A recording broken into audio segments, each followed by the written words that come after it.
this America's Women's Network is kind of the example, symbol, how American people or US people try to take a mission and try to deliver your message. And I'm so proud of that. You should be proud of that.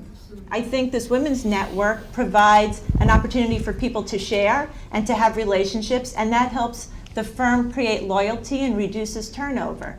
So I'm really happy with the Women's Network, and it has our executive support. As I said, it started with Andrew, goes to Jerry, and I'm really happy that Hayashi-san was here today, as well as Kanazawa-san and Brian McQuaid. So we have the executive sponsorship. There might need to be a dial back switch where you recognize that this is someone who is perhaps passionate as opposed to strident or screaming or being angry, or that this is the way in which the female employee might express excitement or enthusiasm or passion about something that you want to encourage, and just not have that sort of gut reaction of, okay, I've got to turn this down because it's my mother yelling.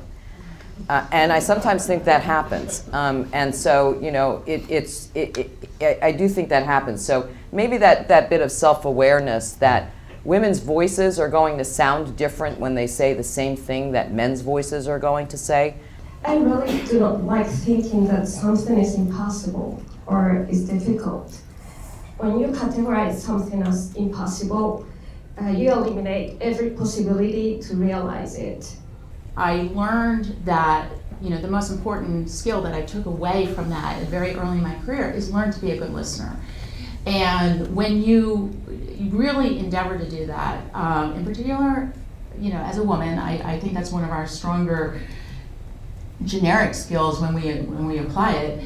I became a better client person, I became a better partner, I was more productive, I was a better boss. And to this day, it's something that I have to remind myself, and I have to constantly challenge myself, but it stems from learning to take on board constructive criticism. What I would say for women and men is to have a positive attitude and take pride in your work, and the opportunities really will come your way. I think part of the beauty of being part of, let's say, the Women's Network is that opportunity to exchange. During the course of my career, I have 3 grown children now. A lot of people have sought my advice when it comes to when they're pregnant and how do they approach their boss, and I think that's great because I think it's about facts, and you have to be careful. I think a lot of times women, sort of that image of standing on the side of the road, you're part of it.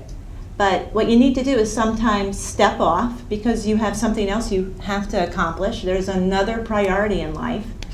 And then you have to educate the manager, and that's all within your control. Be the person that your dog thinks you are.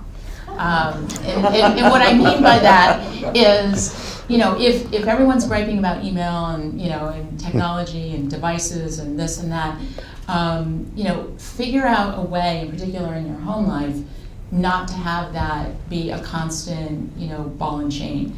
Set up a technology-free zone, set up a technology-free hour.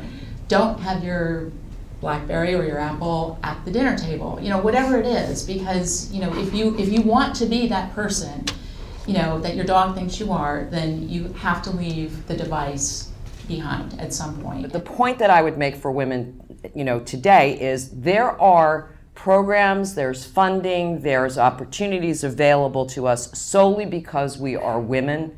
You should not only go after them, but once you get that opportunity, you need to leverage it and use it in every possible way. Take every advantage, every path it gives you to open the doors, because that's why they created it.